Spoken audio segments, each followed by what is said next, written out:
Meu nome é Rebecca, e na véspera do Natal mais fria que Phoenix, Arizona já havia visto em décadas, minha própria mãe me trancou para fora de casa. Eu estava grávida de 7 meses, sem casaco, sem dinheiro, sem ninguém. Ela gritou através da porta trancada que eu era uma vergonha, que havia arruinado a vida dela e que nunca mais colocaria os pés naquela casa.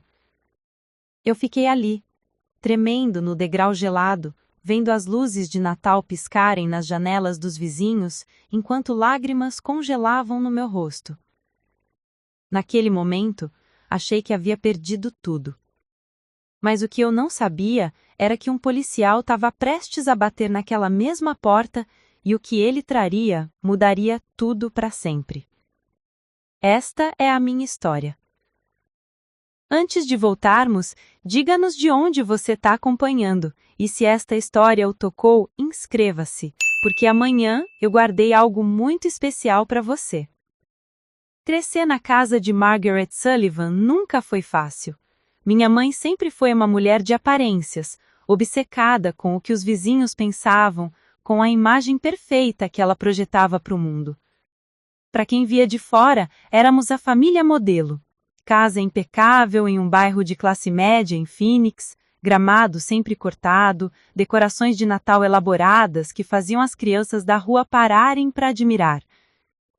Margaret Sullivan era conhecida como a mulher que organizava os jantares beneficentes da igreja, que sempre tinha um sorriso educado para todos, que parecia ter tudo sob controle.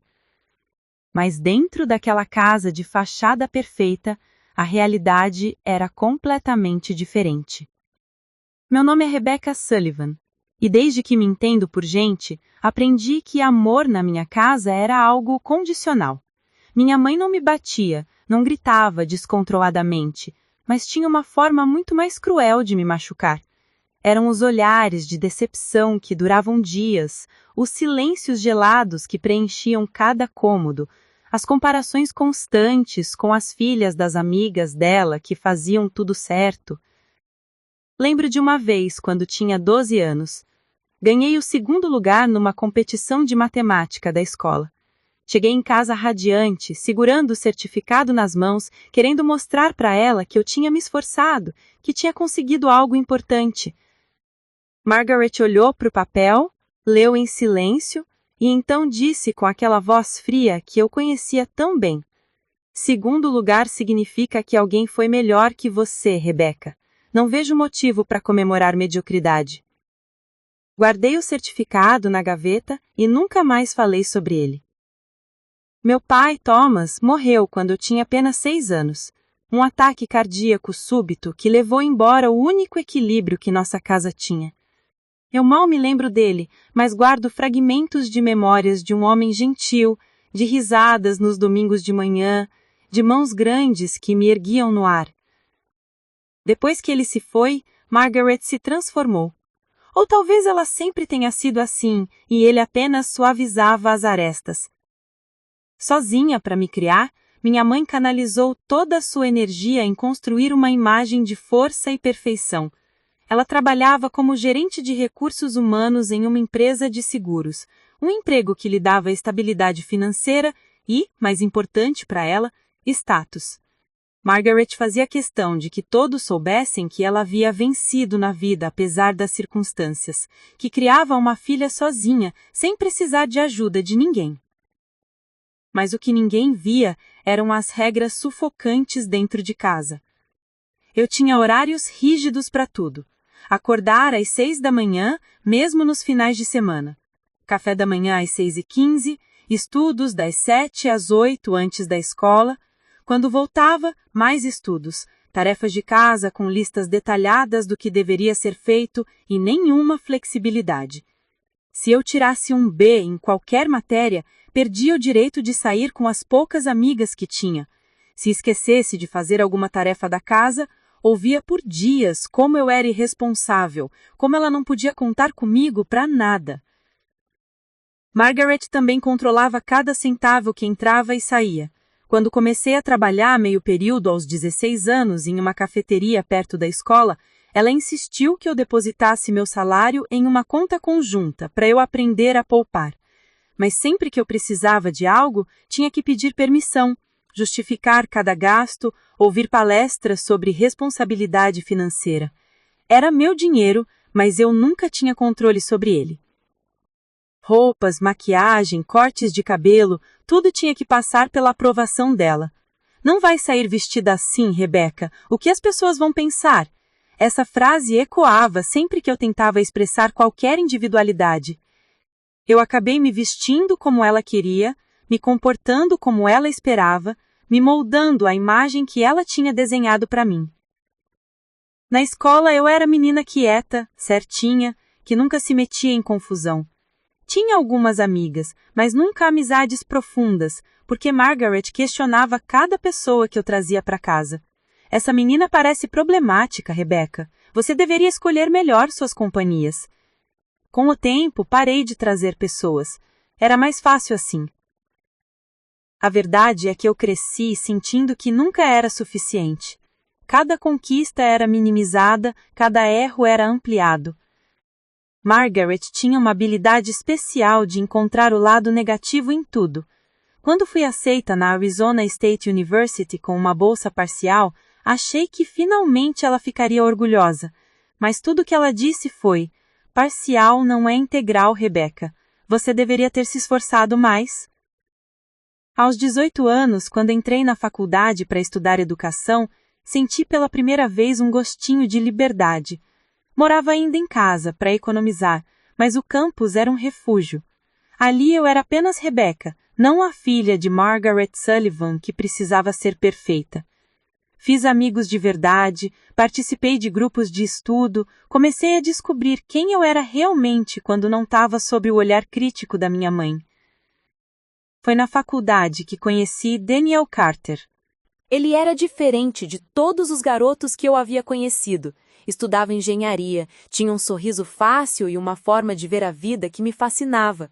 Daniel não ligava para aparências, não se importava com o que os outros pensavam. Ele era autêntico, gentil, engraçado. Quando olhava para mim, eu me sentia vista de verdade, não como uma projeção das expectativas de alguém. Começamos a namorar no meu 2º ano de faculdade. Eu sabia que Margarete não aprovaria, então escondi o relacionamento por meses. Mas Daniel insistia que eu deveria apresentá-lo, que relacionamentos secretos não eram saudáveis. Relutante, finalmente levei ele para jantar em casa em uma sexta-feira à noite. O jantar foi um desastre. Margarete foi educada, excessivamente educada, do jeito que só ela sabia ser quando queria demonstrar desprezo disfarçado de cortesia. Ela perguntou sobre a família dele, sobre seus planos futuros, sobre suas ambições, tudo com aquele tom que deixava claro que nenhuma resposta seria suficiente. Daniel tentou ser simpático, mas eu via a tensão crescendo. Quando ele foi embora, Margarete se virou para mim e disse: "Eu espero que você não esteja levando isso a sério, Rebeca. Aquele menino não tem futuro. A família dele é comum. Você pode fazer muito melhor." Mas eu não queria fazer melhor. Eu queria Daniel. Pela primeira vez na vida, eu tinha escolhido algo que era completamente meu e não ia deixar que ela tirasse isso de mim.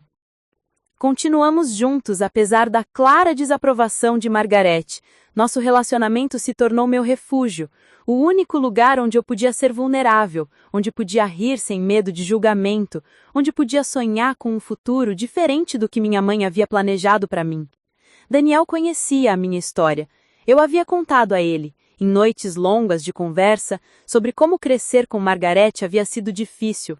Ele me encorajava a estabelecer limites, a não aceitar tudo calada. "Você merece ser feliz, Becca", ele dizia, usando o apelido carinhoso que só ele usava. "Você merece ser amada do jeito que você é, não do jeito que alguém quer que você seja." Essas palavras plantaram sementes em mim. Aos poucos, comecei a questionar se precisava continuar vivendo sobre as regras de Margarete. Talvez, apenas talvez, eu pudesse ter uma vida diferente. Mas o destino tinha outros planos. Na véspera do meu aniversário de 21 anos, descobri que estava grávida. O teste positivo nas minhas mãos tremendo, sentada no banheiro frio do apartamento que Daniel dividia com um colega, foi um dos momentos mais aterrorizantes da minha vida. Daniel me abraçou, disse que ficaríamos bem, que enfrentaríamos juntos, mas eu sabia que nada seria simples. Margarete iria me destruir. E eu estava absolutamente certa. Preparar e narrar essa história nos tomou bastante tempo, então se você estiver gostando, inscreva-se no nosso canal, isso significa muito para nós. Agora, voltando à história. Demorei 3 semanas para juntar coragem de contar para Margarete. 3 semanas onde cada manhã acordava com náuseas que não eram apenas da gravidez, mas do medo do que estava por vir. Daniel me pressionava gentilmente para que eu contasse logo, dizendo que quanto mais esperássemos, pior seria. Ele tinha razão, mas conhecer minha mãe significava saber que não existia momento certo para dar aquela notícia. Escolhi um domingo à tarde. Margarete sempre ficava de melhor humor aos domingos, depois da igreja. Ela voltava para casa com aquele ar de superioridade espiritual, satisfeita por ter sido vista por toda a congregação, por ter cumprimentado as pessoas certas, por ter mantido sua imagem impecável de mulher devota e dedicada. Preparei chá do jeito que ela gostava, coloquei as xácaras de porcelana que ela reservava para ocasiões especiais e esperei ela se acomodar na poltrona da sala. Meu coração batia tão forte que eu tinha certeza que ela podia ouvi-lo. Mãe, preciso falar com você sobre algo importante, comecei, a minha voz saindo mais fraca do que eu gostaria. Margarete ergueu os olhos da revista que folheava, aquele olhar analítico que sempre me fazia sentir como se estivesse sendo examinada sob um microscópio. O que foi agora, Rebeca? Respirei fundo, não havia volta. Eu estou grávida, mãe. Eu e Daniel, nós... Ela levantou da poltrona com tanta força que a revista caiu no chão. Não, isso não está acontecendo. Você não pode estar grávida, Rebeca. Você não pode ser tão estúpida, tão irresponsável. As palavras vieram como socos. Eu tentei me manter firme, mas minhas mãos já tremiam. Mãe, eu sei que não é o ideal, mas Daniel e eu vamos... Daniel? Ela praticamente cuspiu o nome. Aquele menino sem futuro. Eu te avisei, Rebeca. Te avisei que ele não prestava, que você estava jogando sua vida fora, mas você não escuta. Você nunca escuta. Ele não é assim, mãe. Daniel é um bom homem. Ele quer casar comigo. Nós vamos... Casar? Margarete deu uma risada amarga, cruel. Você acha que casamento resolve alguma coisa? Você acha que um anel no dedo vai mudar o fato de que você arruinou completamente o seu futuro? Você tinha tudo, Rebeca. Uma bolsa de estudos, uma chance de fazer alguma coisa da sua vida, de ser alguém, e você jogou tudo fora por causa de um garoto. Senti as lágrimas queimarem meus olhos. Eu não joguei nada fora. Eu ainda posso terminar a faculdade, eu ainda posso... Como um bebê, ela se aproximou de mim, seu rosto a centímetros do meu. Você é tão ingênua. Acha que vai ser fácil? Acha que vai conseguir estudar, trabalhar, cuidar de uma criança? Você mal consegue cuidar de si mesma. O Daniel vai me ajudar. Nós vamos fazer dar certo. Margaret recuou, cruzando os braços, aquela expressão de nojo estampada em seu rosto. Daniel vai te ajudar. Que comédia! Homens sempre prometem isso, Rebeca. Eles prometem ficar, prometem ajudar e depois somem quando as coisas ficam difíceis. Você realmente acha que ele vai ficar? Que vai assumir a responsabilidade? Ele não é assim. Todos são assim, ela gritou. E pela primeira vez vi lágrimas nos olhos dela também. Mas não eram lágrimas de tristeza. Eram de raiva, de frustração. Você não entende nada sobre o mundo real.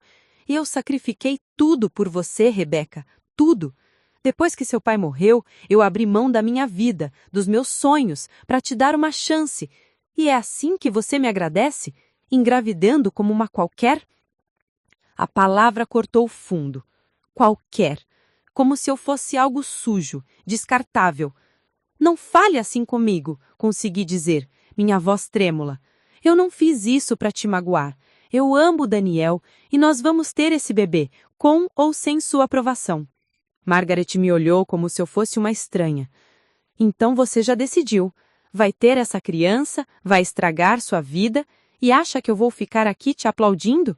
Acha que vou aceitar isso de braços abertos? Eu espero que você possa me apoiar. Sou sua filha, mãe. Minha filha? Ela repetiu as palavras como se testasse o sabor delas. Minha filha não seria tão estúpida. Minha filha não jogaria tudo fora por um momento de irresponsabilidade. Senti algo quebrar dentro de mim. Todas as vezes que tentei ser a filha perfeita, todas as vezes que engoli suas críticas, que me moldei às suas expectativas, tudo parecia não valer nada naquele momento. Sinto muito por te decepcionar, disse, e dessa vez minha voz estava firme. Mas vou ter esse bebê, e vou sair desta casa. Margaret deu um passo para trás, surpresa. Sair? Sim, vou morar com Daniel. Não posso mais viver aqui, não assim. Por um momento, vi algo passar pelo rosto dela. Medo? Tristeza? Mas foi rápido demais para ter certeza. Então a máscara voltou, fria e dura como sempre. Se você sair por aquela porta, Rebecca, não volte. Entendeu? Você faz essa escolha, você arca com as consequências. Não venha chorar para mim quando tudo desmoronar. Está bem, respondi, e subi as escadas para o meu quarto. Naquela noite, arrumei minhas coisas. Não tinha muito, na verdade. Roupas, alguns livros, fotografias antigas. Quando terminei, enviei uma mensagem para Daniel. Preciso sair daqui. Posso ficar com você? A resposta veio em segundos. Sempre. Vem agora, te amo. Na manhã seguinte, antes de Margaret acordar, carreguei minhas 2 malas escada abaixo e saí pela porta da frente. Não olhei para trás. Não consegui. Os primeiros meses morando com Daniel foram surpreendentemente os mais felizes da minha vida. O apartamento era pequeno, apertado, com paredes finas e aquecimento que não funcionava direito, mas era nosso. Pela primeira vez eu acordava sem sentir aquele peso no peito, sem ter que andar na ponta dos pés, sem ter que medir cada palavra antes de falar. Daniel foi incrível. Ele trabalhava durante o dia como estagiário em uma empresa de construção e estudava à noite, mas sempre encontrava tempo para mim. Ia comigo nas consultas médicas, segurava a minha mão quando as náuseas eram muito fortes, lia livros sobre gravidez e paternidade com uma dedicação que me emocionava. Vamos ser os melhores pais do mundo, Becca, ele dizia com aquele sorriso que me fazia acreditar que tudo daria certo. Continuei na faculdade, mesmo grávida. Foi difícil, muito difícil. Havia dias em que eu estava tão cansada que mal conseguia me concentrar nas aulas, mas eu me recusava a desistir. Não ia provar que a Margaret estava certa. Mas o dinheiro era apertado, muito apertado. A bolsa de estudos cobria apenas parte das mensalidades, e mesmo trabalhando meio período em uma biblioteca do campus, mal conseguíamos pagar as contas. Comíamos macarrão instantâneo na maioria dos dias, cortamos todos os gastos supérfluos e ainda assim, no fim do mês, sempre faltava alguma coisa. Quando entrei no 5º mês de gravidez, meu corpo começou a mostrar os sinais da gestação de forma que não podia mais esconder. Minha barriga cresceu, minhas costas doíam constantemente e o cansaço era ainda mais intenso. A biblioteca em que eu trabalhava foi compreensiva, mas reduziu minhas horas porque eu não conseguia mais ficar de pé por longos períodos. Menos horas significava menos dinheiro, e menos dinheiro significava mais estresse. Foi em uma noite fria de outubro que tudo começou a desmoronar. Daniel chegou em casa com o rosto pálido, os ombros caídos.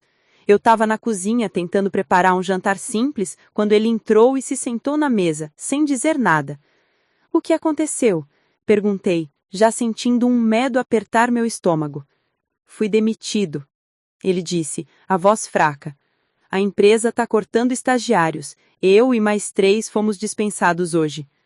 Senti minhas pernas fraquejarem. Sentei na cadeira ao lado dele. Mas eles não podem fazer isso. Você estava indo tão bem. Podem sim. Eu era só um estagiário, Becca. Não tinha contrato garantido. Ele passou as mãos pelo rosto, exausto. Vou procurar outro emprego. Vou encontrar algo. Prometo. E ele procurou. Durante semanas, Daniel enviou currículos, foi a entrevistas, bateu em portas, mas Phoenix estava passando por uma crise econômica e empregos eram escassos. especialmente para estudantes sem experiência. Os dias se transformaram em semanas e as semanas em meses e nada aparecia. Eu prometi que cuidaria de vocês, ele dizia à noite, deitado ao meu lado, a voz quebrando. Prometi que daria um jeito. Você está fazendo o seu melhor, eu respondia, mas por dentro o medo crescia. E se não conseguíssemos? E se quando o bebê nascesse não tivéssemos onde morar? E se Margaret estivesse certa sobre tudo? Em dezembro, quando eu estava no 7º mês de gravidez, recebemos o aviso de despejo. Tínhamos 15 dias para sair do apartamento ou seríamos removidos à força. 15 dias, no meio do inverno, grávida de 7 meses, sem dinheiro, sem opções. Daniel tentou de tudo, pediu ajuda aos pais, mas eles também estavam em dificuldades financeiras. Tentou negociar com o proprietário, mas o homem foi inflexível. Procurou abrigos, mas todos estavam lotados naquela época do ano.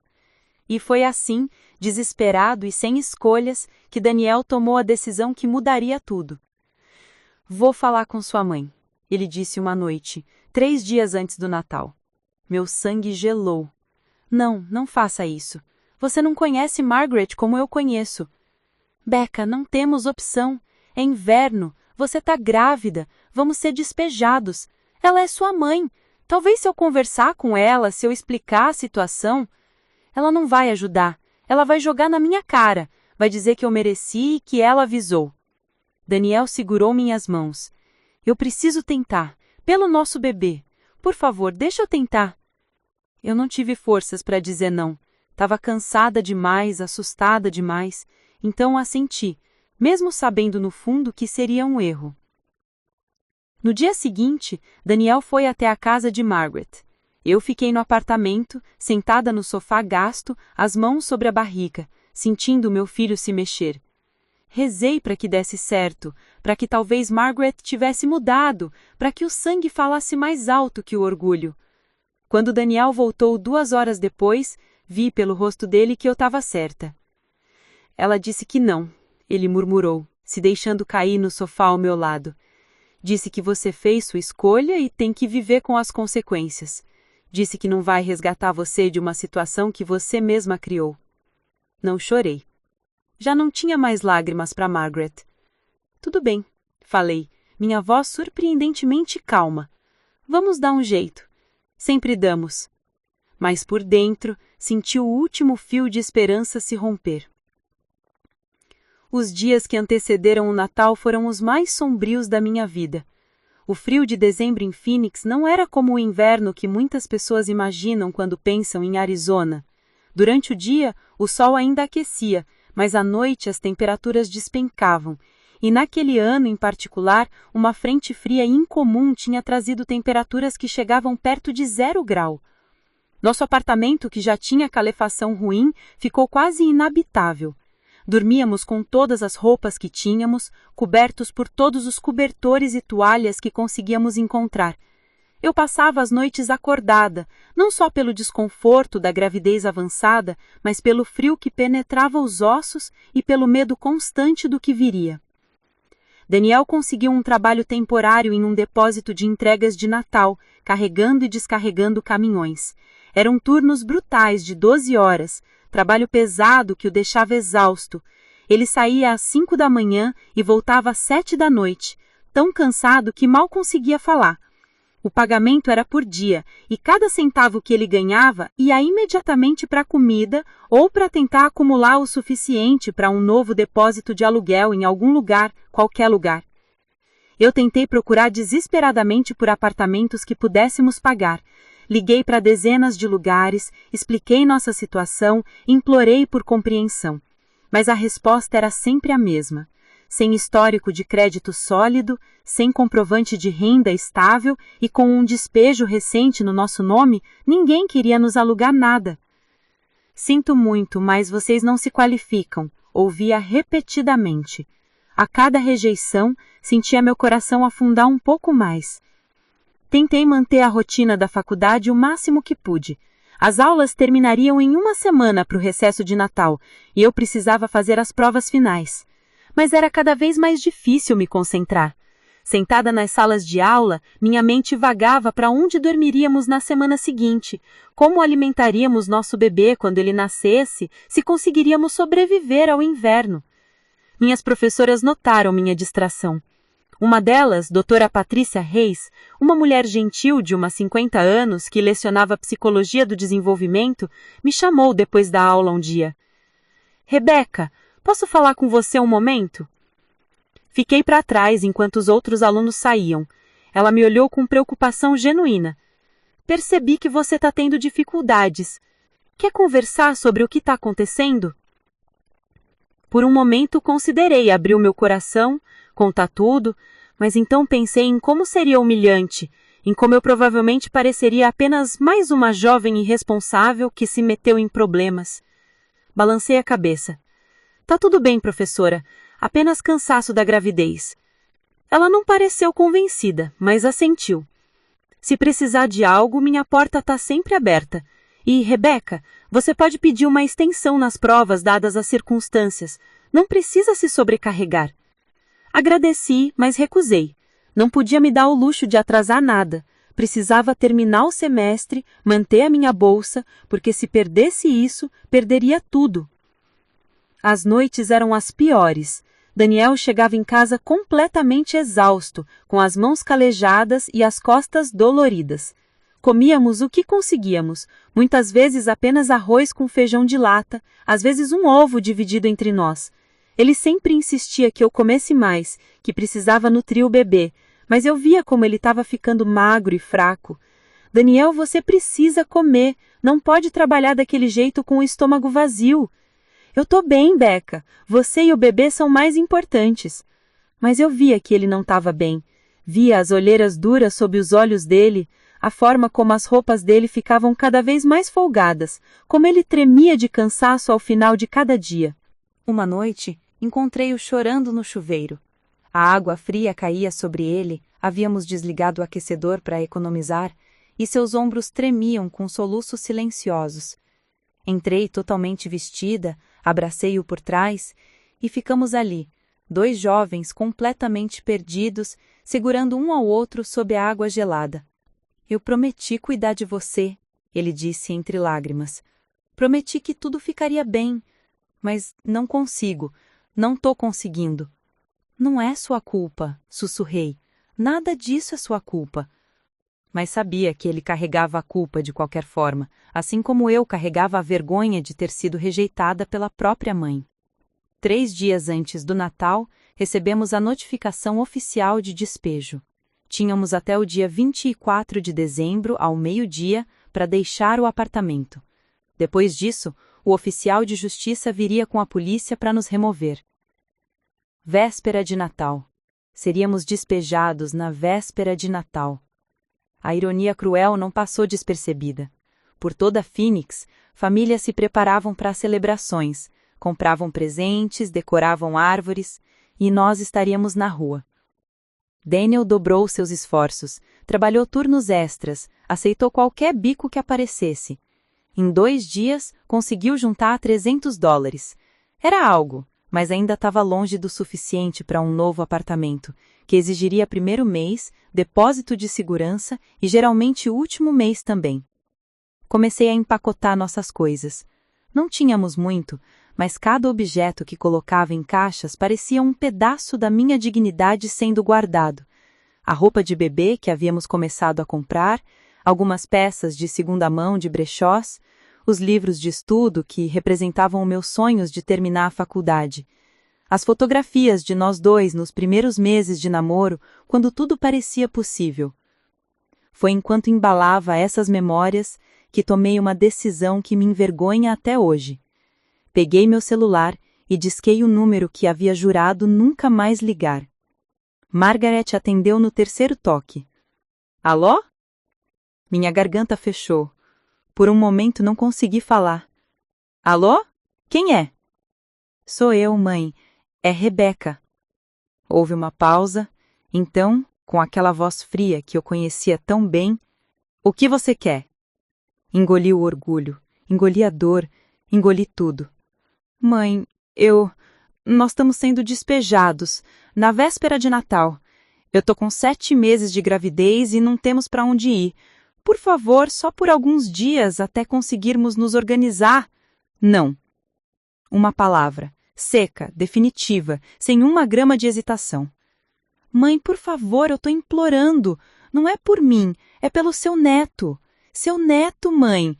Tá tão frio lá fora e eu... Eu já disse não, Rebeca. Você fez as suas escolhas. Escolheu aquele garoto sem futuro ao invés de me ouvir. Escolheu arruinar sua vida. Agora vive com as consequências. Não vou recompensar sua irresponsabilidade te dando um lugar confortável para morar. Lágrimas escorriam pelo meu rosto. Você é minha mãe. Como você pode fazer isso comigo? Você deixou de ser minha filha quando saiu por aquela porta. Eu te avisei, Rebeca. Avisei que não voltasse. E não vou mudar de ideia agora só porque você finalmente percebeu que eu estava certa. Você não estava certa. As palavras saíram antes que eu pudesse controlar. Você nunca estava certa sobre nada. Daniel me ama, cuida de mim, mesmo sem ter nada. Ele é mais família para mim do que você algum dia foi. O silêncio do outro lado foi gélido. Então fique com ele na rua, Margaret disse, e desligou. Fiquei ali parada, segurando o telefone, ouvindo o sinal de linha morta. Parte de mim queria ligar de volta, implorar novamente, abaixar a cabeça completamente. Mas outra parte, uma parte que estava crescendo dentro de mim, assim como o meu filho crescia, se recusava. Eu não voltaria rastejando para ela. Preferia morrer de frio. Quando Daniel chegou naquela noite, contei sobre a ligação. Viu raiva passar pelo rosto dele, seguida de determinação. Tudo bem. Não precisamos dela.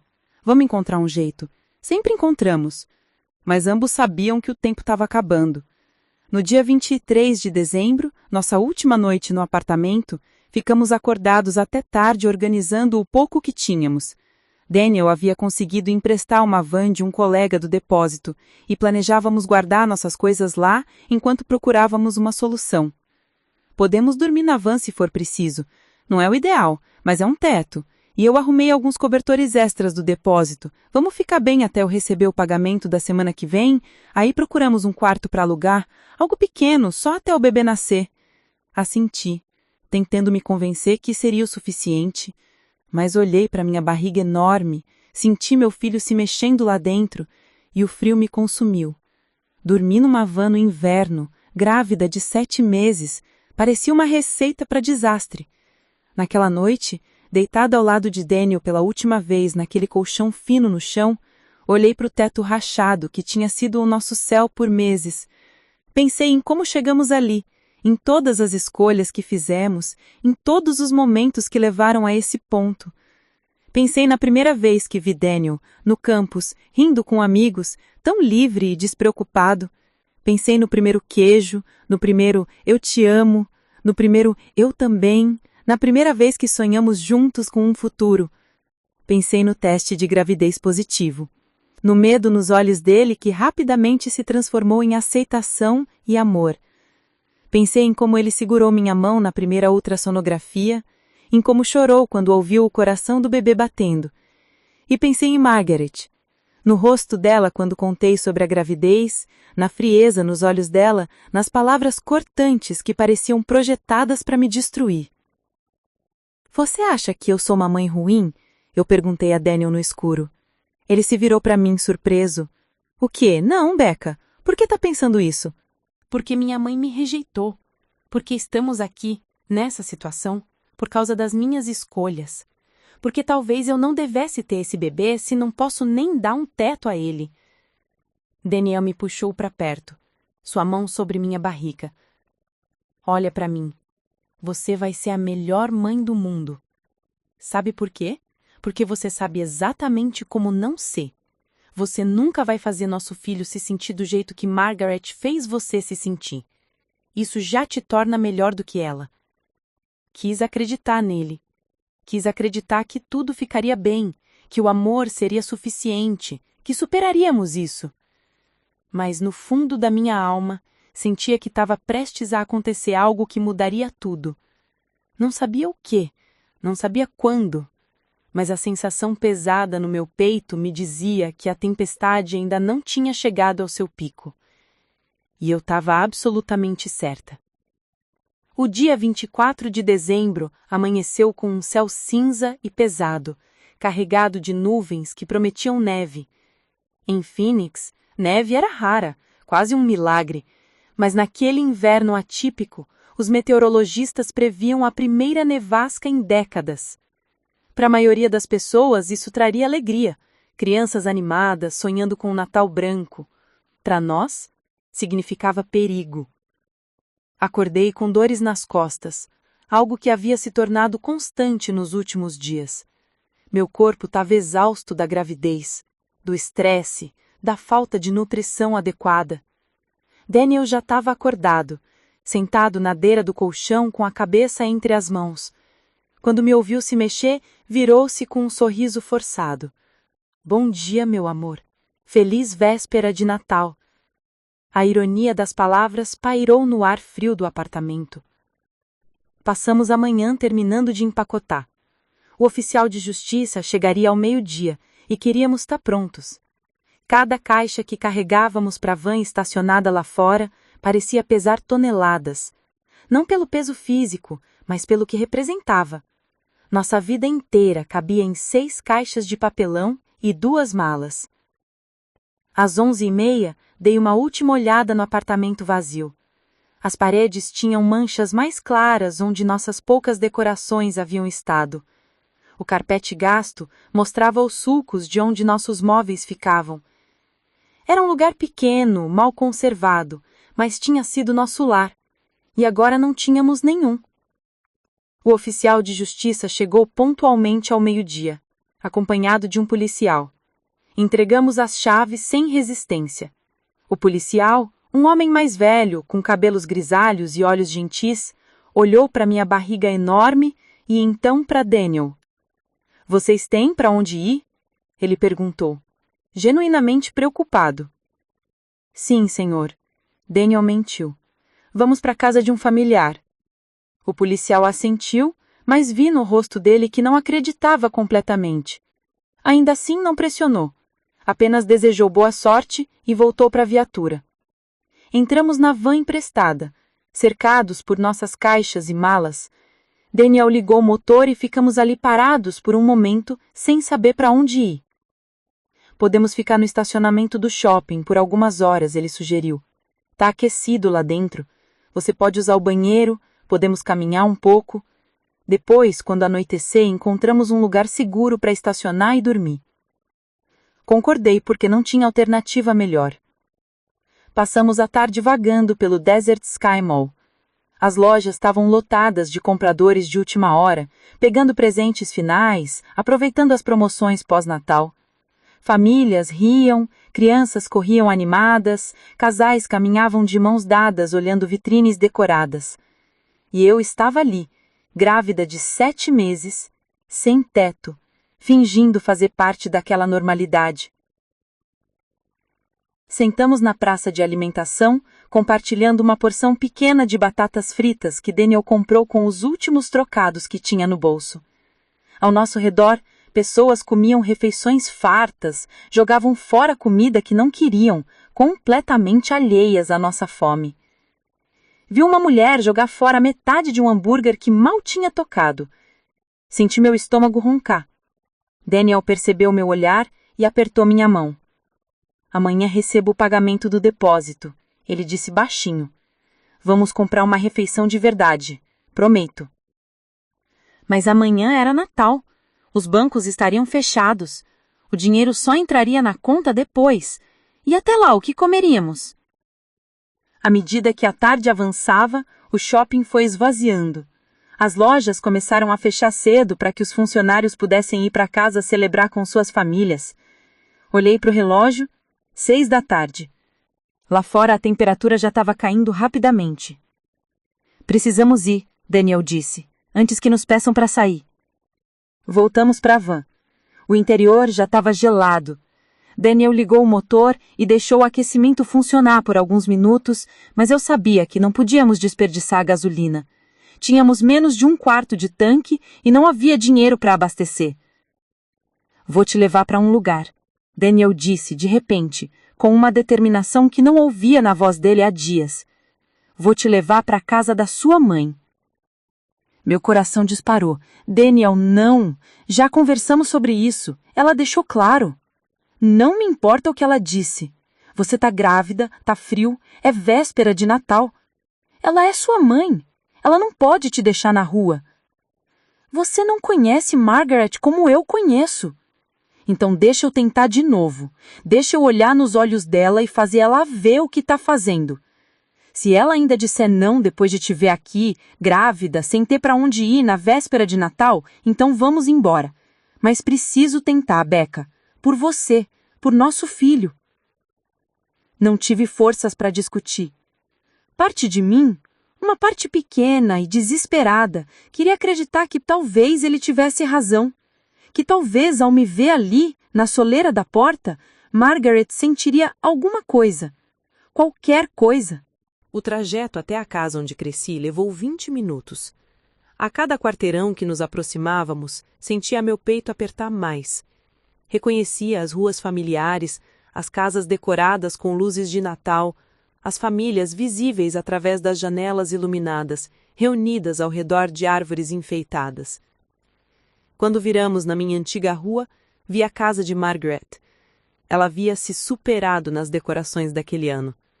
Luzes brancas cobriam toda a fachada, uma guirlanda enorme pendia na porta, renas iluminadas decoravam o gramado. Parecia a casa perfeita para uma família perfeita celebrando um Natal perfeito. Daniel estacionou na frente. Ficamos ali sentados por um momento, olhando para a casa iluminada. — Quer que eu vá com você? Ele perguntou. Balancei a cabeça. Se ela vai ouvir alguém, vai ser a mim. Sozinha. Desci da van. O frio noturno me atingindo como uma parede física. Meu casaco fino não era suficiente para aquela temperatura. Caminhei lentamente pelo caminho de pedra que levava à porta da frente, cada passo parecendo mais pesado que o anterior. Parei na frente da porta, olhando para a guirlanda verde com laço vermelho. Por trás dela, ouvia sons abafados de televisão. Margaret estava em casa. Respirei fundo e toquei a campainha. Ouvi passos se aproximando. A luz externa acendeu e, através do vitrinho da porta, vi o rosto de Margaret aparecer. Nossos olhos se encontraram. Por um breve segundo, pensei ter visto surpresa, talvez até preocupação. Mas então a máscara desceu, e a expressão dela se endureceu. Ela abriu a porta apenas alguns centímetros, mantendo a corrente de segurança no lugar. — O que você quer, Rebecca? Minha voz saiu trêmula, mas tentei me manter firme. — Mãe, fomos despejados, não temos para onde ir. Tá muito frio. Por favor, só por hoje à noite, deixa a gente ficar. Amanhã a gente sai, prometo. Só preciso de um lugar quente para... Não! A palavra cortou o ar como uma navalha. Mãe, por favor, olha para mim. Eu tô grávida de 7 meses, tá fazendo menos de 0 graus lá fora. E de quem é a culpa disso? Minha? Eu te avisei, Rebecca. Te avisei exatamente o que aconteceria se você seguisse esse caminho. Mas você não me ouviu. Você nunca me ouve. Eu sei que você tá com raiva de mim, eu sei que te decepcionei, mas isso não é sobre mim. É sobre seu neto. Seu neto, mãe. Você realmente vai deixar ele na rua na véspera de Natal? Margaret deu uma risada amarga. Sempre é dramática. Você não vai ficar na rua. Aquele garoto vai te levar para a casa dele eventualmente. Vocês vão se virar. Sempre se viraram. A família dele não tem condições de nos receber. Mãe, por favor, só por uma noite. Não. A voz dela subiu, ecoando pela rua silenciosa. Quantas vezes tenho que dizer? Não! Você fez sua escolha, agora vive com ela. Eu não vou recompensar sua irresponsabilidade te dando um teto confortável. Você precisa aprender que ações têm consequências. Senti as lágrimas queimarem meus olhos, mas me recusei a deixá-las cair. Que tipo de mãe faz isso? Que tipo de pessoa deixa a própria filha grávida na rua? O tipo de pessoa que sabe que às vezes amor significa ser dura. Você acha que eu tô sendo cruel? Mas eu tô te ensinando uma lição que deveria ter aprendido há muito tempo. O mundo não vai te dar tudo de mão bandeja, Rebecca. Você não pode simplesmente fazer o que quer e esperar que alguém venha te salvar. Eu não tô pedindo para você me salvar.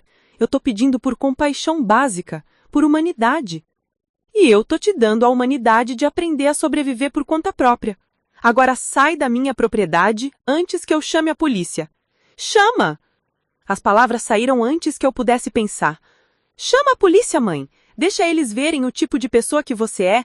Deixa os vizinhos todos saberem que Margaret Sullivan trancou a filha grávida para fora na véspera de Natal.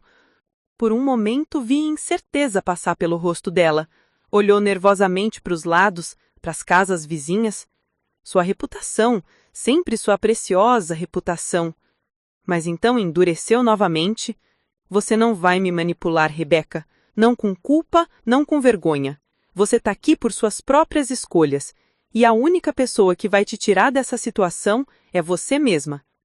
E com isso, fechou a porta na minha cara. Fiquei ali parada, olhando para a porta fechada, para a guirlanda bonita, para as luzes de Natal piscando alegremente. Por trás daquela porta, minha mãe provavelmente estava voltando para sua poltrona confortável, sua casa aquecida, sua vida perfeita. E eu estava do lado de fora, no frio cortante da véspera de Natal, grávida e sem teto.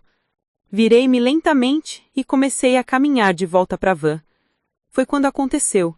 Meu pé direito pisou numa placa de gelo que se formara no caminho.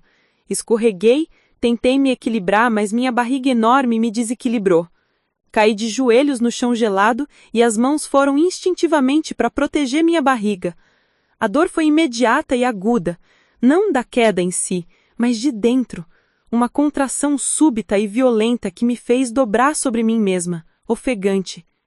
Daniel já estava fora da van, correndo até mim. Becca! Você tá bem? O bebê? Outra contração. Mais forte. Muito cedo. Era muito cedo. Foi quando a porta da casa se abriu de novo.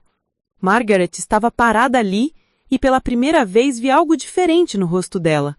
Medo? Preocupação? Mas foi só um relâmpago. Vai ficar aí fazendo cena na minha frente? Ela disse, mas havia algo diferente na voz. Levanta e vai embora antes que os vizinhos vejam. Daniel me ajudou a levantar, mas mal consegui ficar de pé. Outra contração, tão forte que gritei. Ela precisa de um hospital, Daniel gritou para Margarete. Ela está tendo contrações, é muito cedo. Então leve ela para o hospital, por que está me dizendo isso? Porque ela é sua filha, Daniel berrou, e eu nunca tinha visto ele tão furioso. Sua filha, e ela está sofrendo bem na sua frente, e você não se importa. Que tipo de monstro você é? Margarete recuou como se tivesse levado um tapa. Por um momento vi sua máscara rachar, vi algo humano por baixo. Mas então ela simplesmente disse, sai da minha propriedade, agora! E fechou a porta de novo. Dessa vez ouvi a tranca girar. Daniel me carregou de volta para a van, me deitou no banco de trás, sobre os cobertores. As contrações continuavam, dolorosas e assustadoras. Vou te levar para o hospital, ele disse, o pânico evidente em sua voz. Não temos dinheiro para o hospital, consegui dizer entre contrações. Não temos seguro. Não me importo, você e o bebê são mais importantes. Ele acelerou pelas ruas de Phoenix, quebrando o limite de velocidade, passando sinais amarelos que viravam vermelhos. Eu estava deitada no banco de trás, cada contração me fazendo segurar com força nos cintos de segurança que pendiam das laterais. A dor era diferente de tudo que já havia sentido. Ondas intensas que começavam nas costas e irradiavam pela barriga, me deixando sem ar. Aguenta firme, Becca! Daniel gritava do banco da frente, os olhos alternando entre a estrada e o espelho retrovisor onde podia me ver.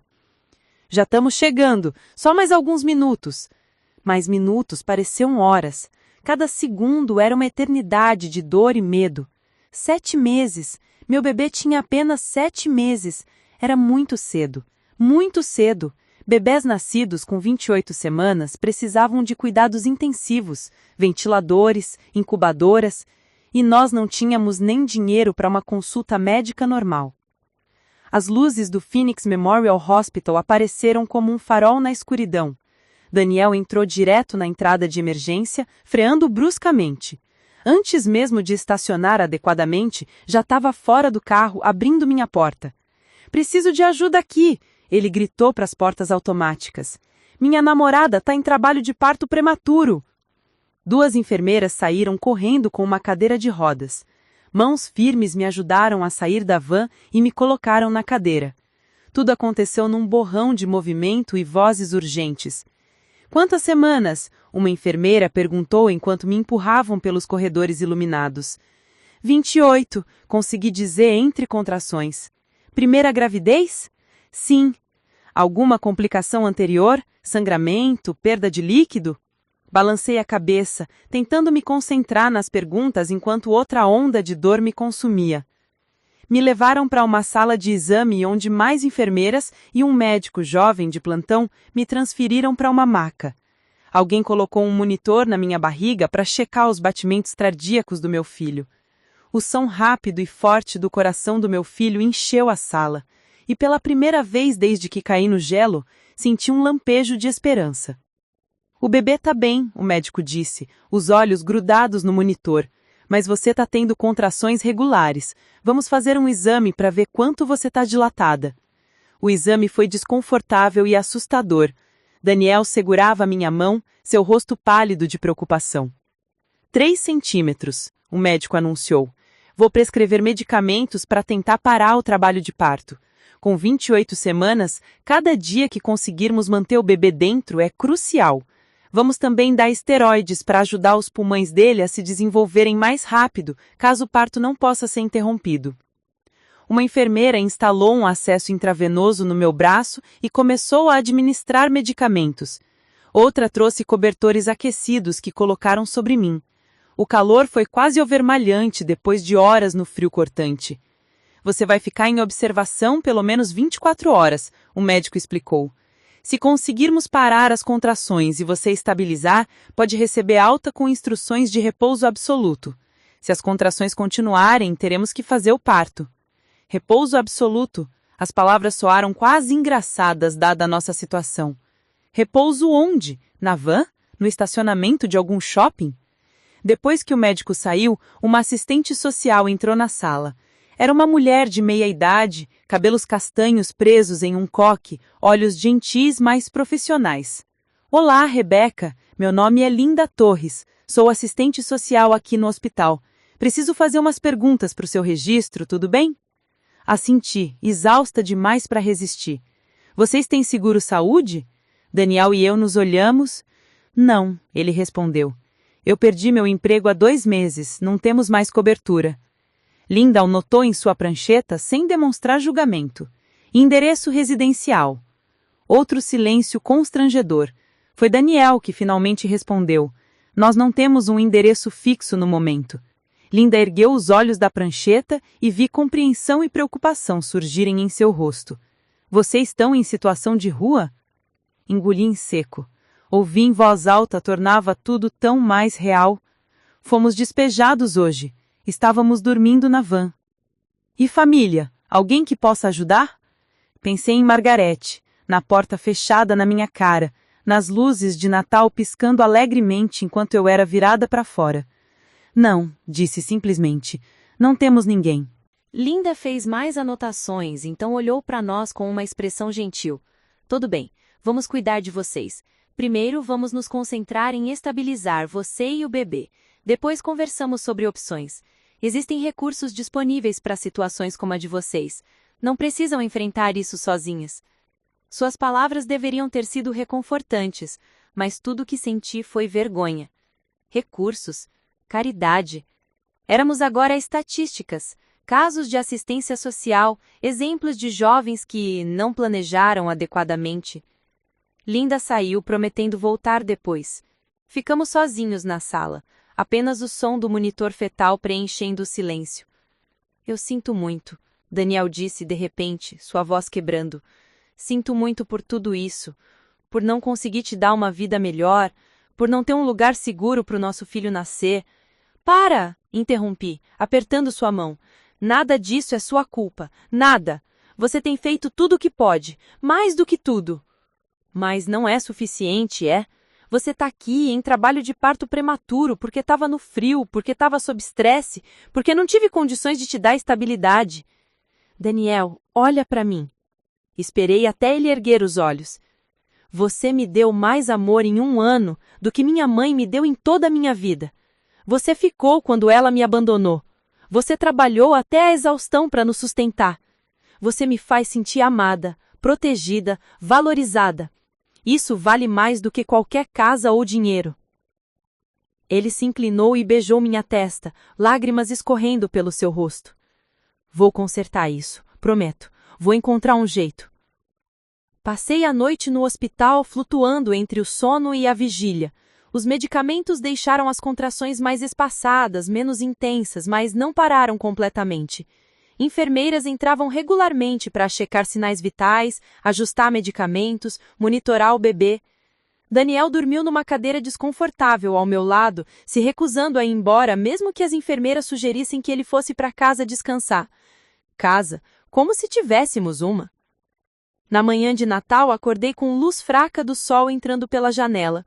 O hospital estava estranhamente silencioso, a maioria das cirurgias eletivas tinha sido cancelada para o feriado e os corredores tinham apenas o pessoal essencial. Uma enfermeira diferente entrou, mais jovem, com um sorriso genuíno. Feliz Natal, ela disse alegremente. Então pareceu se arrepender da efusividade ao ver nossa situação. Como está se sentindo? Melhor, admiti. As contrações diminuíram bastante. Ótimo! O médico vai fazer uma avaliação daqui a pouco e decidir sobre a alta. Enquanto isso, trouxe café da manhã para os 2 lados. Ela colocou 2 bandejas com comida hospitalar, ovos mesquitos, torradas e suco de laranja. Não era uma refeição gourmet, mas para nós que tínhamos comido apenas batatas fritas no dia anterior, parecia um banquete. Comemos em silêncio, cada um perdido em pensamentos. Eu me perguntava o que a Margarete estava fazendo naquele momento. Talvez abrindo presentes sozinha, preparando um almoço elaborado só para ela, mantendo as aparências mesmo sem ninguém para impressionar. Pensava se ela tinha dormido bem, se tinha pensado em mim nem que fosse por 1 segundo, se tinha algum remorso. O médico apareceu por volta das 10 da manhã. Fez outro exame, checou meus sinais vitais, estudou os gráficos. Boa notícia, ele anunciou. As contrações pararam quase completamente. Você ainda está com 3 centímetros de dilatação, o que não é ideal, mas sem contrações ativas, acho seguro te liberar. Porém, ele fez uma pausa significativa, com algumas condições muito estritas. Peguei a mão de Daniel, esperando. Repouso absoluto na cama. E quando eu digo absoluto, quero dizer absoluto. Você só levanta para ir ao banheiro. Nada de esforço, nada de carregar peso, nada de estresse. Você tem que ficar deitada, de preferência do lado esquerdo o máximo possível. Qualquer contração que retorne, você volta imediatamente ao hospital. Entendido? Entendido. Mas meu coração afundou. Repouso absoluto numa van? O médico nos entregou uma pilha de papéis, prescrições para medicamentos, instruções de cuidados, números de emergência. Então, saiu, e ficamos ali sentados processando tudo. Vamos dar um jeito, Daniel disse, mas ouvi a incerteza na voz dele. Talvez possamos estacionar a van em algum lugar seguro. Eu arrumo o banco de trás para ficar mais confortável, consigo mais cobertores. Daniel, minha voz saiu plana, cansada. Você ouviu o médico. Repouso absoluto. Eu não posso ficar vivendo numa van. O bebê não pode. Se eu entrar em trabalho de parto de novo, ele vai nascer com 28 semanas. Ele pode não sobreviver, ou sobreviver com complicações graves. Vi o desespero crescer nos olhos dele. O que você quer que eu faça? Não tenho dinheiro para alugar um quarto, não consigo um apartamento sem depósito, minha família não tem espaço. Eu sei. E sabia. Não estava culpando ele. Estava apenas reconhecendo a terrível realidade da nossa situação. Foi quando Linda Torres voltou. Bateu na porta aberta e entrou com sua prancheta e uma expressão determinada. Soube que você está recebendo alta com ordem de repouso absoluto. Conversei com o médico. Sua situação é complicada, mas não sem solução. Existem opções. Nos inclinamos para frente, desesperados por qualquer tábua de salvação. Existe um abrigo para mães e bebês em Phoenix, o Grace Haven. Eles têm leitos para gestantes de alto risco. Você teria uma cama, 3 refeições por dia, supervisão médica básica. Ficaria lá até o bebê nascer e por alguns meses depois enquanto se organiza. Isso é perfeito, Daniel disse. Quando ela pode ir? Linda hesitou. Há uma lista de espera, e eles só aceitam as mães. Parceiros não podem ficar nas instalações. Senti meu estômago afundar. Então ficaríamos separados? Temporariamente, sim. Mas, Daniel, você poderia visitá-la durante o horário de visitas, e seria a opção mais segura para Rebecca e o bebê agora. Daniel passou as mãos pelo rosto. Quanto tempo até uma vaga abrir? Pode ser dias, pode ser semanas. Coloquei Rebecca como prioridade devido à condição dela, mas não posso garantir quando. E até lá? Perguntei. Onde fico até uma vaga abrir? Linda olhou para mim com genuína compaixão. Essa é a parte difícil. Legalmente, não posso te segurar aqui sem necessidade médica, e como suas contrações pararam, não há justificativa para a internação. Você deveria idealmente ir para um ambiente calmo, aquecido, com cama adequada. Que a gente não tem, Daniel disse amargamente. Entendo isso. Por isso estou fazendo tudo o que posso para acelerar a vaga no abrigo. Enquanto isso, ela hesitou. Existe alguma possibilidade de reconciliação com sua mãe, mesmo temporária, só até o abrigo ter espaço? Pensei em Margaret, na porta fechada, no gelo onde escorreguei, nas contrações que começaram ali, na frente da casa dela. Não, disse firmemente, não há reconciliação possível. Linda assentiu, sem pressionar. Então vou fazer algumas ligações, ver se consigo uma vaga de emergência em algum lugar. Fiquem aqui, não saiam ainda. Me deem mais 1 hora. Ela saiu apressada e ficamos sozinhos novamente. O relógio na parede marcava 11 da manhã, dia de Natal. Lá fora, famílias estavam reunidas, trocando presentes, rindo, celebrando. E nós estávamos ali, em um quarto de hospital, sem teto, grávidos, desesperados. Daniel me abraçou e ficamos assim por um longo tempo, segurando um ao outro como se fôssemos nos afogar se nos soltássemos. Não sabíamos naquele momento, mas naquele exato instante, a poucas milhas dali, eventos estavam se desenrolando que mudariam tudo. Porque às vezes, quando você está no fundo do poço, quando tudo parece perdido, o universo tem uma forma estranha de intervir. E a intervenção estava a caminho, usando um uniforme azul marinho da polícia de Phoenix. Enquanto Daniel e eu esperávamos no hospital, segurando um ao outro e tentando encontrar esperança onde parecia não haver nenhuma, algo estava acontecendo do outro lado da cidade, que mudaria tudo. O oficial James Mitchell tinha 35 anos de serviço na polícia de Phoenix. Era véspera de Natal e ele estava fazendo sua última ronda antes de finalmente ir para casa celebrar com sua esposa e filhos. Ele havia visto muita coisa em 3 décadas e meia de trabalho, crimes violentos, tragédias familiares, a miséria humana em todas as suas formas. Mas nada o havia preparado para o que estava prestes a descobrir. Tudo começou com uma ligação de rotina. Uma vizinha preocupada no bairro de Sunny Slope havia reportado gritos vindos de uma casa próxima. Provavelmente nada sério, pensou o despachante, mas era Natal e eles tinham que verificar. Mitchell dirigiu até o endereço fornecido. Era uma casa bonita, bem cuidada, com decorações elaboradas de Natal. O tipo de lugar que gritava família perfeita. Mas ele sabia melhor do que qualquer um que aparências eram frequentemente enganosas. Bateu na porta. Uma mulher de meia idade abriu. o rosto composto numa expressão educada, mas fria. Margaret Sullivan. Boa noite, senhora. Sou o oficial Mitchell. Recebemos uma ligação sobre uma perturbação aqui. Deve haver um engano, oficial. Tá tudo bem aqui. Estou sozinha, aliás, apenas assistindo televisão. Mitchell assentiu, mas algo no comportamento dela o incomodou. A forma como segurava a porta, bloqueando a entrada. O nervosismo mal disfarçado nos olhos. A senhora se importa se eu der uma olhada rápida, só para constar no relatório que verifiquei? Na verdade, sim, me importo. Não tenho nada a esconder, mas também não aprecio ter minha privacidade invadida na noite de Natal. A menos que tenha um mandado oficial, vou ter que pedir que saia da minha propriedade. Mitchell estava prestes a recuar quando ouviu um som vindo de dentro da casa, baixo, mas inconfundível. Alguém está chorando? Não, é a televisão. Agora, se me der licença. Preciso entrar, senhora.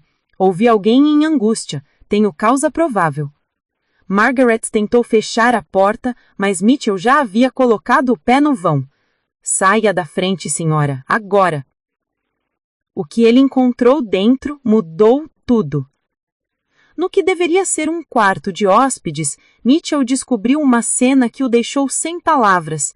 Havia evidências de que alguém tinha estado vivendo ali recentemente. Roupas espalhadas, itens pessoais, fotografias.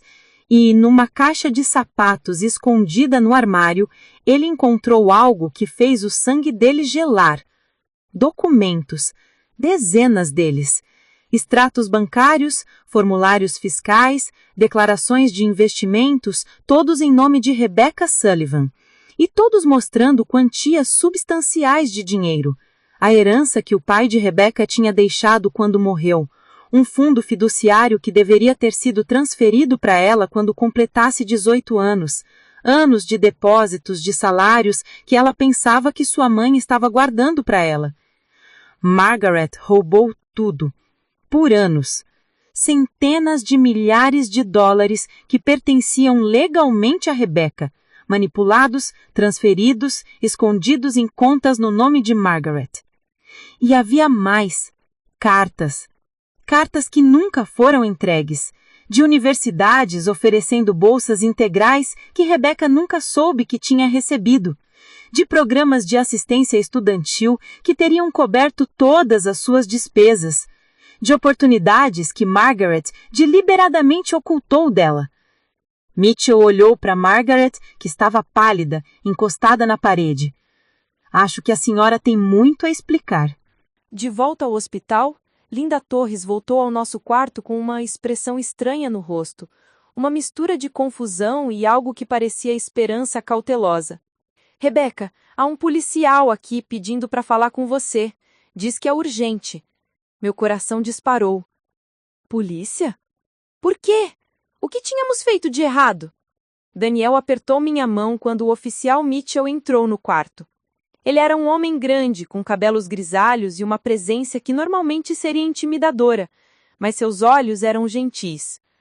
Rebecca Sullivan? Ele perguntou. Assenti, minha garganta apertada demais para falar. Meu nome é James Mitchell, polícia de Phoenix. Preciso fazer algumas perguntas sobre sua mãe, Margaret Sullivan. Senti meu corpo inteiro tensionar. O que ela fez agora?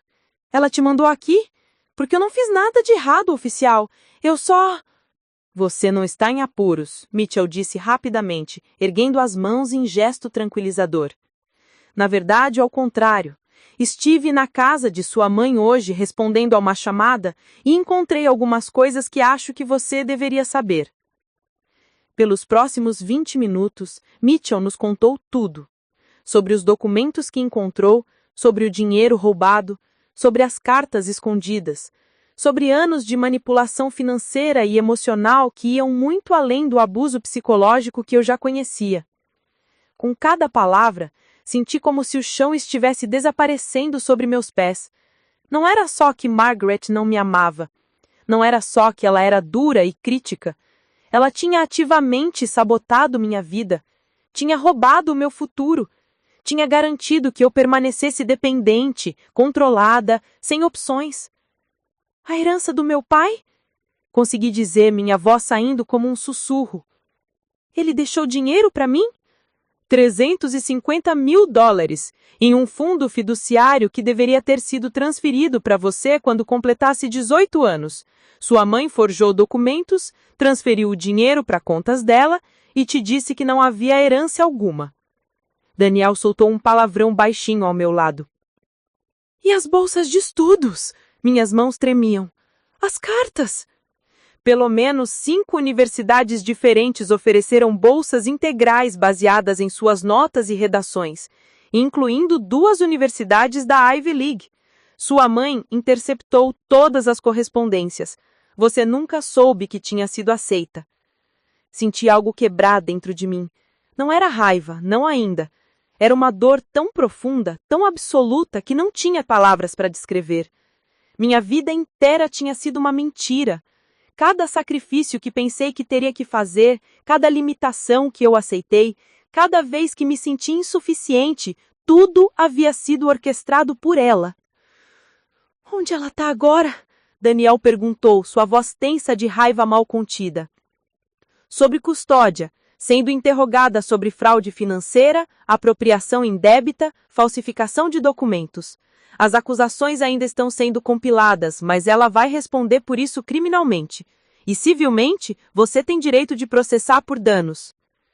Mitchell se aproximou, sua voz ficando mais suave. Rebecca, sei que isso é muito para processar, especialmente dada a sua condição atual, mas preciso que saiba que esse dinheiro, ele ainda existe. Sua mãe não gastou tudo. A maior parte está em investimentos e contas que podem ser congeladas e eventualmente devolvidas a você. Vai levar tempo, processos legais, mas você tem direito a tudo isso. Olhei para as minhas mãos, para a barriga enorme sob o cobertor hospitalar, para Daniel sentado ao meu lado com lágrimas escorrendo pelo rosto. Não estamos mais sem teto, sussurrei, como se testando as palavras. Não precisamos mais da van. Não. Você não tem mais que usar a van.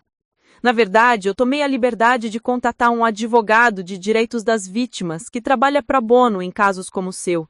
Ele já está trabalhando para conseguir liberação emergencial de fundos para suas necessidades imediatas. Dentro de alguns dias, você deve ter acesso a dinheiro suficiente para moradia, cuidados médicos, tudo o que precisar. Não consegui mais segurar as lágrimas. Vieram em ondas, anos de dor, frustração, medo e agora, finalmente, alívio. Daniel me abraçou e choramos juntos, segurando um ao outro enquanto a realidade da nossa nova situação afundava lentamente. Linda Torres, que havia ficado quieta na porta, se aproximou com lenços e um sorriso cálido. Acho que não vão precisar daquela vaga no abrigo afinal. Os dias que se seguiram foram um turbilhão de atividades legais, procedimentos médicos e ajustes emocionais. O advogado que Mitchell tinha contactado, um homem chamado Robert Chen, foi incansável. Em 72 horas, ele conseguiu uma ordem judicial congelando todos os ativos que Margaret havia roubado e liberou fundos de emergência de 50 mil dólares para as minhas necessidades imediatas. 50 mil dólares! Mais dinheiro do que eu tinha visto em toda a minha vida. A primeira coisa que fizemos foi encontrar um lugar para morar. Não queríamos nada extravagante, apenas algo seguro, limpo e nosso. Encontramos um apartamento de 2 quartos num bairro tranquilo, com aquecimento adequado, água quente e, o mais importante, um quarto que pudéssemos transformar em berçário. Daniel chorou quando assinamos o contrato de aluguel, não de tristeza, mas de puro alívio. Tínhamos um lar. Nosso filho teria um lugar seguro para nascer. Compramos móveis básicos, uma cama de verdade, um sofá, uma mesa de cozinha. Cada item parecia um luxo inimaginável depois de semanas planejando dormir em uma van. Enchemos a refrigeradora com comida de verdade, não apenas macarrão instantâneo, mas frutas frescas, vegetais, proteínas adequadas. E começamos a montar o berçário. Daniel pintou as paredes de um amarelo suave e neutro, compramos um berço, uma cadeira de balanço, pequenas roupas de bebê que penduramos cuidadosamente no armário. Cada preparação parecia um milagre.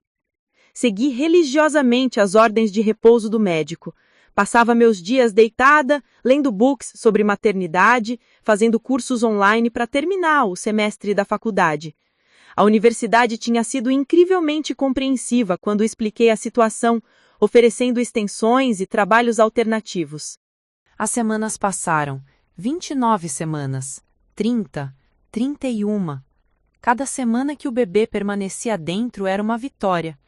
Meu corpo se estabilizou, as contrações não retornaram, estava funcionando. Quanto a Margaret, o processo legal seguia seu curso. Robert me mantinha informada, mas pedi que ele lidasse com tudo. Não tinha energia emocional para confrontá-la, para ouvir desculpas ou justificativas. O que ela fez era imperdoável, e nenhuma quantidade de explicação mudaria isso. Ela tentou me ligar algumas vezes da prisão, nunca atendi. Depois, começaram a chegar cartas. Não as abri. Daniel ofereceu queimá-las, mas pedi que ele as guardasse em uma caixa no armário. Talvez um dia teria força para lê-las, mas não agora. Agora, precisava me concentrar em curar, em me preparar para ser mãe, em construir a vida que Margaret tinha tentado me negar. O oficial Mitchell se tornou um visitante regular. Ele vinha verificar como estávamos, trazer atualizações sobre o caso e às vezes apenas conversar. Descobri que ele tinha uma filha da minha idade e que minha situação tinha tocado seu coração de uma forma pessoal. Ninguém deveria passar pelo que você passou, ele disse uma tarde sentado em nossa pequena sala de estar. Especialmente não por causa da própria mãe. Mas olha para você agora.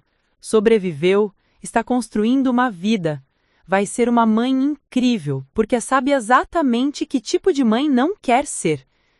Suas palavras ecoaram o que Daniel tinha dito meses antes, mas desta vez, finalmente consegui acreditar nelas. Em uma fria manhã de fevereiro, com 37 semanas de gravidez, acordei com uma sensação familiar. Contrações. Mas desta vez eram diferentes. Não prematuras e assustadoras, mas regulares, fortes, certas. Daniel, chamei calmamente. Acho que é a hora. Ele pulou da cama como se tivesse levado um choque elétrico. Hora? Hora do quê? O bebê? Agora? Mas ainda faltam 3 semanas. A bolsa já está no carro? Onde estão as chaves? O que... Respira, disse, rindo, apesar da contração que apertava minha barriga. Vamos com calma. Mas Daniel estava em modo pânico total, correndo pela casa, checando e rechecando a bolsa do hospital, procurando chaves que estavam no bolso dele o tempo todo. Era adorável ver o homem que tinha permanecido tão forte durante nossos momentos mais sombrios, completamente desmoronar agora que nosso filho estava finalmente a caminho. Chegamos ao hospital, o mesmo Phoenix Memorial onde tinha estado na véspera de Natal, e desta vez a experiência foi completamente diferente. Tínhamos seguro-saúde adequado, tínhamos uma equipe médica esperando, tínhamos um plano de parto, tínhamos tudo o que não tínhamos 2 meses atrás. O trabalho de parto durou 14 horas. Foram 14 horas de dor, exaustão, medo e antecipação. Daniel ficou ao meu lado o tempo todo, segurando minha mão, enxugando meu suor, sussurrando encorajamentos. E então, às 22h47 de uma fria noite de fevereiro, nosso filho nasceu. O primeiro choro dele encheu a sala, e foi o som mais bonito que eu ouvi. Colocaram-no no meu peito, esse pequeno ser humano perfeito, com olhos escuros como os de Daniel e uma expressão séria que me fez rir através das lágrimas. Ele é perfeito, Daniel sussurrou, tocando delicadamente a mão minúscula do nosso filho. Completamente perfeito. Nomeamos ele Thomas, em homenagem ao meu pai, o único membro da minha família que me amou incondicionalmente, mesmo que por pouco tempo. Thomas, Daniel Carter, Tommy. Olhei para o pequeno rosto dele, para seus olhos tentando focar, para a forma como seus dedos se fechavam em volta do meu dedo e fiz uma promessa silenciosa. Prometi que ele nunca se sentiria invisível, que nunca questionaria se era amado, que cada conquista seria celebrada, cada erro seria uma oportunidade de aprender, não uma razão para vergonha. Que ele cresceria sabendo que era suficiente, exatamente como ele era. Prometi ser tudo que Margaret nunca foi para mim. 6 meses depois, estávamos sentados em nossa pequena sala de estar, que já não parecia tão pequena, mas acolhedora e cheia de vida. Tommy estava no colo de Daniel, fazendo aqueles sons adoráveis de beber que faziam nossos corações derreterem. Eu havia voltado para a faculdade part-time, fazendo cursos online, enquanto cuidava do Tommy. Daniel tinha conseguido um emprego estável em uma empresa de construção, com benefícios e oportunidades de crescimento. Não éramos ricos, mesmo com o dinheiro recuperado que estava sendo cuidadosamente investido e guardado para o futuro, mas éramos estáveis, éramos seguros, éramos felizes. O processo contra Margaret estava em andamento. Robert dizia que provavelmente levaria ainda mais um ano para ser totalmente resolvido, mas o resultado já era certo. Ela seria condenada, perderia tudo e teria que pagar restituição. Justiça seria feita. Mas honestamente, não pensava muito nela mais. Ela tinha ocupado tanto espaço na minha vida, tantos pensamentos, tanto medo. Agora ela era justamente uma nota de rodapé, uma lembrança dolorosa, mas distante. O oficial Mitchell veio visitar-nos uma tarde, trazendo um presente para o Tommy, um pequeno carrinho de polícia de pelúcia. Ele segurou meu filho, olhou para nós dois e sorriu. Vocês sabem, em todos os meus anos de serviço, já vi muitas coisas más, mas também vi resiliência, vi amor triunfar sobre crueldade, vi pessoas encontrarem força onde achavam que não tinham. Vocês dois são prova disso. Deveriam estar orgulhosos. E estávamos, orgulhosos de ter sobrevivido, orgulhosos de ter construído uma vida da qual Margaret tinha tentado me negar, orgulhosos de estarmos ali, juntos, com nosso filho nos braços. Naquela noite, depois que Mitchell foi embora e Tom estava dormindo em seu berço, Daniel e eu ficamos na porta do quarto dele, só observando ele respirar. Você se arrepende? Daniel perguntou baixinho. De tudo o que passamos? De todas as dificuldades? Pensei na pergunta. Pensei na dor, no frio, no medo. Pensei em ser trancada para fora na véspera de Natal, em dormir numa van, em trabalho de parto prematuro. Mas então pensei em Tommy, em como ele não existiria se tivéssemos feito escolhas diferentes, em como cada momento difícil nos levou até aqui, até essa sala aquecida, esse berço, esse bebê perfeito. Não, respondi honestamente, não me arrependo de nada, porque tudo isso nos trouxe até ele. Daniel me beijou e ficamos ali, 2 jovens pais que haviam passado pelo inferno e saído do outro lado, não apenas sobrevivendo, mas prosperando. Margaret tentou me quebrar, tentou me controlar, me diminuir, me roubar meu futuro, mas ela falhou, porque aprendi algo que ela nunca entendeu. Que força real não vem de controlar outros, não vem de dinheiro roubado ou aparências perfeitas. Força real vem de se erguer depois de cair. Vem de amar quando te ensinaram ódio. Vem de escolher ser diferente, ser melhor, ser a mudança que você quer ver. E enquanto observava meu filho dormir, rodeado por amor e segurança, soube que tinha vencido. Não porque recuperei o dinheiro ou porque Margaret foi punida. Venci porque quebrei o ciclo, porque meu filho nunca conheceria o silêncio frio que conheci.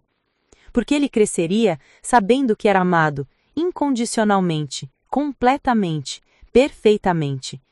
E isso, no final, foi a maior vitória de todas. A história de Rebecca não termina aqui, é claro. Ela continua todos os dias, em cada momento com Tommy, em cada decisão que toma como mãe, em cada vez que escolhe amor ao invés de controle, aceitação ao invés de crítica. Às vezes, ainda tensa em Margaret, em como alguém pode se tornar tão consumido por controle e aparências que perde de vista o que realmente importa.